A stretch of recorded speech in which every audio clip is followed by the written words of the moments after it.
Oi, professora alfabetizadora. No vídeo de hoje, eu vou te contar o melhor livro de alfabetização. Esse queridinho aqui, que você já deve ter ouvido muito falar. E se você ainda não ouviu falar, eu vou te contar um pouquinho sobre ele para você ficar com um gostinho de quero mais. Esse livro é o Alfaletrar. Toda criança pode aprender a ler e a escrever, da escritora Magda Soares. Magda Soares foi uma professora emérita da UFMG e eu nem sei por quantos anos ela pesquisou sobre alfabetização e letramento. E o ponto alto da pesquisa dela é que a alfabetização precisa acontecer em contexto de letramento.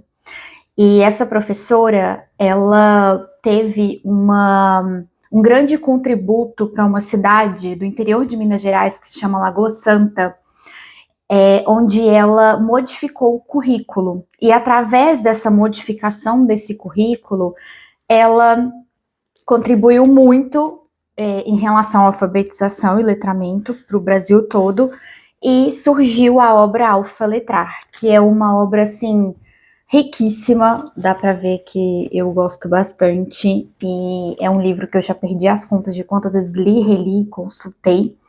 E hoje eu vou te contar 5 motivos para você ler esse livro e se apaixonar, assim como eu sou apaixonada por esse livro. O primeiro motivo é que a Magda Soares, nas primeiras páginas, na primeira unidade, na verdade no primeiro capítulo, que são divididos em unidades, ela dá uma explicação muito clara sobre o conceito de alfabetização e o conceito de letramento. Lá na página 27, ela faz uma explicação muito clara e colocando que ambos conceitos são diferentes, que eles têm estratégias diferentes para ser ensinados, porém, eles não podem andar separados, eles têm que andar juntinhos. O segundo motivo é que ela justifica o porquê você tem que escolher várias estratégias para alfabetizar. No Brasil, a gente tem essa questão dos métodos de alfabetização. E eu falo questão porque a Magda, ela já colocou isso em outros artigos, outros livros, que é alfabetização, a questão do método, inclusive, que eu acho que é o título de um livro. Se não é de um livro, é de algum artigo. Contudo, ela pontua que não é você escolher um método para alfabetizar, mas é você escolher várias estratégias, vários métodos, para que no fim você tenha uma criança alfabetizada e letrada.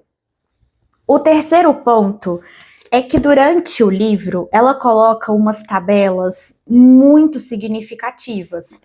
Por exemplo, ela coloca os quadros de metas em continuidade, que são as metas que as crianças precisam alcançar. Então, aqui, nesse caso, esse quadro aqui é de habilidades de leitura e interpretação no ciclo de alfabetização e letramento. Aí, ela tem também sobre as estratégias para você usar antes, durante e após a leitura. Ela tem a estrutura da fábula. Ela coloca também sobre gêneros preferenciais para leitura no ciclo de alfabetização, gêneros preferenciais para escrita. Tem mais quadros de continuidade aqui, por exemplo, ó, a integração das metas pré-escolar, primeiro ano, segundo ano, até o terceiro ano. Então, assim, é um livro muito, muito rico. Eu sinto que nesse livro, a Magda, ela colocou o processo mesmo de alfabetização, do início, desde quando a criança começa a fazer suas primeiras hipóteses de escrita e até ela se tornar uma criança leitora e produtora de textos, que é uma criança alfabetizada. E eu acabei de falar o quarto ponto sem querer, que eu coloquei aqui, que é todo um panorama do processo de alfabetização, desde quando a criança começa a criar suas hipóteses até ela se tornar uma criança alfabetizada. E o quinto e último motivo é: Nesse livro, ela coloca as atividades práticas, o que você precisa fazer em cada etapa do processo. Então, por exemplo, quando a sua criança começa a criar as primeiras hipóteses de escrita, ela está numa fase de escrita que a gente chama de pré-silábica, quando ela começa a, a colocar algumas letras para poder representar palavras. E nisso, a Magda, ela já começa a colocar quais são os tipos de atividades que você precisa de fazer para avançar essa criança. E não só nessa questão dos níveis de escrita, mas ela fala sobre os melhores textos, como trabalhar os textos, por que tem que trabalhar os textos, como trabalhar a ortografia, de que forma, o que você precisa trabalhar em relação à ortografia, como fazer correção de textos, como fazer paragrafação, como ensinar as crianças pontuação. Que mais que eu tô vendo aqui? Aí ela fala sobre a fluência leitora.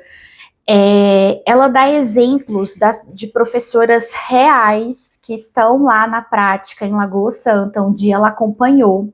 Então, ela dá todo esse panorama, fora as sugestões de livros que ela dá. Acabei de ver aqui que ela tá sugerindo um livro de fábulas do autor Sérgio. Ela fala sobre a leitura mediada, ela fala sobre os níveis de complexidade dos textos. Então, é um livro, assim, para você comprar, se debruçar e deixar como livro de cabeceira, sabe? É um livro que eu tenho certeza que vai te abrir muito a mente em relação a todo o processo de alfabetização, principalmente o fato de que, para se alfabetizar, não é necessário escolher apenas um método, mas sim um conjunto de estratégias para que no final sua criança se torne leitora e produtora de textos. Eu vou deixar o link desse livro aqui embaixo no box de informação e eu espero muito que você tenha gostado. E se você já leu, me conta aqui nos comentários o que você achou e aproveita e deixa uma sugestão de um livro também para que eu possa ler. Eu espero muito que você tenha gostado desse vídeo e eu te espero no próximo.